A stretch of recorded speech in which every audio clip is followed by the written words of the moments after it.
New and inventive peace-building initiatives, like Generation for Peace, are making significant impacts in countries coming out of conflict all around the world.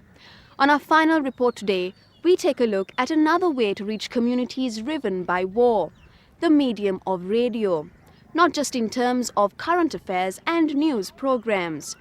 Tarika spoke to Francis Rolt to tap into his wealth of experience by using radio as a means of conflict transformation. You specialize in conflict transformation through the medium of radio, and your work has taken you to conflict areas around the world. Can you start by explaining how, in your years of experience, you have used radio as a tool for peace building? Well, I've worked in many places, as you say. I worked specifically for 3 years in Burundi, where there was a war going on. And we produced a number of programs there every week, which tried to show each side, there were two sides, each side that the other was human. You know, in a conflict, people tend to feel that the other side, the people on the other side are devils or very evil in some way. And we tried to demonstrate that actually they were just human beings like everyone else. They had the same desires and wishes. They wanted their children to go to school. They wanted peace. Those were the two most important things for them. But somehow the two sides couldn't reach the point of agreeing on the peace. So once people realize that the other side, the people on the other side are human beings like them with the same desires and wishes and dreams, they begin to think that maybe peace is possible. I think that's one of the main methods we used. You were telling me earlier that you also work with radio dramas, soap operas, and that's really fascinating. But realistically, how can programs such as these make a tangible impact on the communities that you're working for? Well, the thing about radio drama is that it can be tremendously popular. You know, in Nepal, I worked on a radio program there, a radio drama there, and within 6 months it became the second most popular radio program in the country.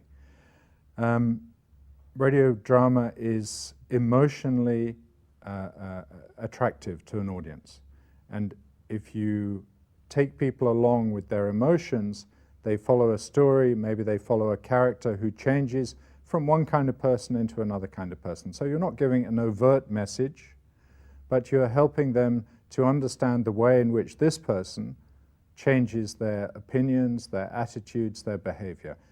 And if you've designed it well, then the audience, the target audience, will feel that they are also changing their opinions and their attitudes and their behavior, and they will do that. So this was a really successful project in your opinion. What do you think made it work?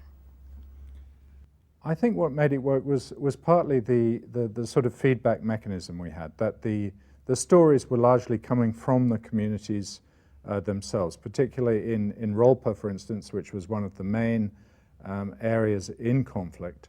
We had a number of, we called them community focal points, who collected stories for us, who gave feedback about the drama from the people they were listening to, people they were talking to every day. And they would say sometimes they didn't like this character, or they didn't like that thing that was happening, or they felt it should go in this direction, or they didn't understand what was happening.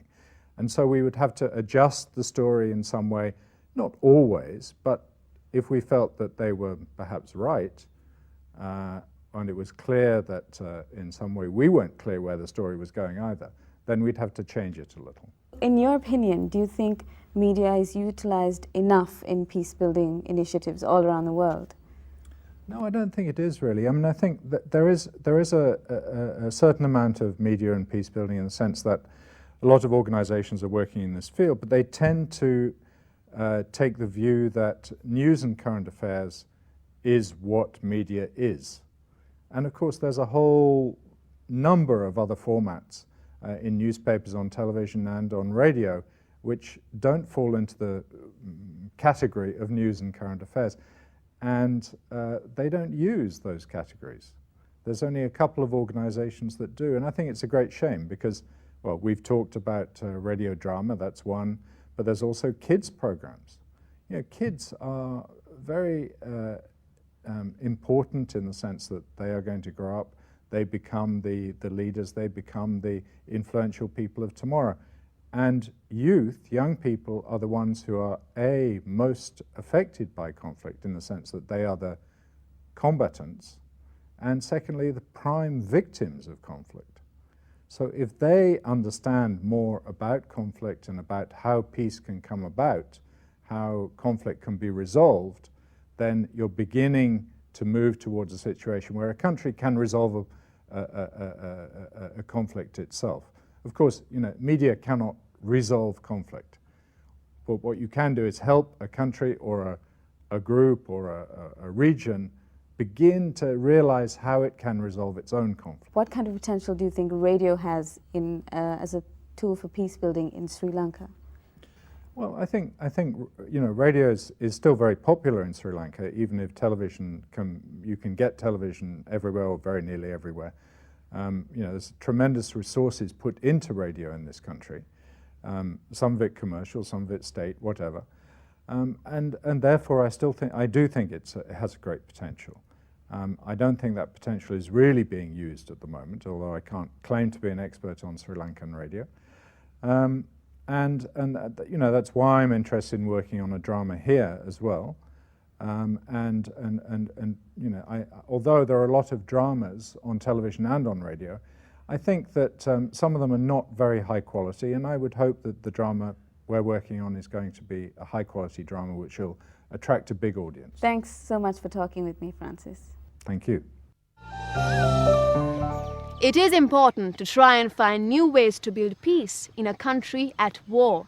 And I hope that our program today has inspired you to be a part of it. Like to make any comments? Then please write to us at srilankatoday@yatv.net. Thank you for watching. Until next time, you have a good week.